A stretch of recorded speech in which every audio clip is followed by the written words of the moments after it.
Hello, ഇന്ന് അമ്മയുടെ ഒരു കണ്ണൂർ സ്റ്റൈൽ മീൻ പീരയാണ് കേട്ടോ.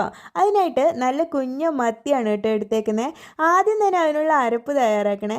അതിനായി നമ്മളൊരു അരമുറി തേങ്ങ ചുരണ്ടിയതും 10 അല്ലിയോളം വെളുത്തുള്ളിയും ഒരു ചെറിയ സവാളയും കുറച്ചധികം കാന്താരിമുളകും എടുത്തിട്ടുണ്ട്. കാന്താരിയാണ് കേട്ടോ ഇതിൽ ഏറ്റവും ഇമ്പോർട്ടൻ്റ് ആയിട്ടുള്ളതും നല്ല ടേസ്റ്റ് വരുന്നതും. പിന്നെ അതിലോട്ട് ഒരു 1/4 ടീസ്പൂൺ മഞ്ഞൾപ്പൊടി ഇട്ട് നന്നായിട്ടൊന്ന് ഒതുക്കി കൊടുക്കണേ. ഒരുപാട് അരഞ്ഞു പോകരുത്, അത് പ്രത്യേകം ശ്രദ്ധിക്കണേ. നല്ല വൃത്തിയാക്കി വെച്ചിരിക്കുന്ന മത്തിയിലേക്ക് ആദ്യം തന്നെ 2 തട്ട് കറിവേപ്പില ഇട്ട് കൊടുക്കണേ. പിന്നീട് ഒരു ചെറിയ കഷ്ണം ഇഞ്ചി നല്ല ചെറുതായി അരിഞ്ഞതും ഇട്ട് കൊടുത്തിട്ടുണ്ട്. അതിലേക്ക് നേരത്തെ അരച്ചു വെച്ച അരപ്പും കൂടി ഇട്ട് ഒരു 2 ഗ്ലാസ് വെള്ളം കൂടി ഒഴിച്ച് കൊടുക്കണേ. ഒരു 5 കഷ്ണം കുടംപുളിയും കൂടി ഇട്ട് കൊടുത്ത് പാകത്തിനുപ്പും ഒരു 1/2 ടീസ്പൂൺ ഉലുവാപ്പൊടിയും ഇട്ട് നന്നായിട്ട് എല്ലാം കൂടി ഒന്ന് ഇളക്കി മിക്സ് ചെയ്ത് കൊടുക്കണേ.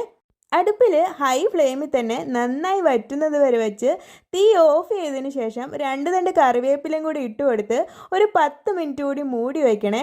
ഇത് ചോറിൻ്റെയൊക്കെ കൂടെ കഴിക്കാൻ അടിപൊളിയാണ് കേട്ടോ. എല്ലാവരും ഒന്ന് ട്രൈ ചെയ്ത് നോക്കണേ. അപ്പോൾ വീഡിയോ ഇഷ്ടപ്പെട്ട ലൈക്കും ഷെയറും സബ്സ്ക്രൈബും ചെയ്യണേ.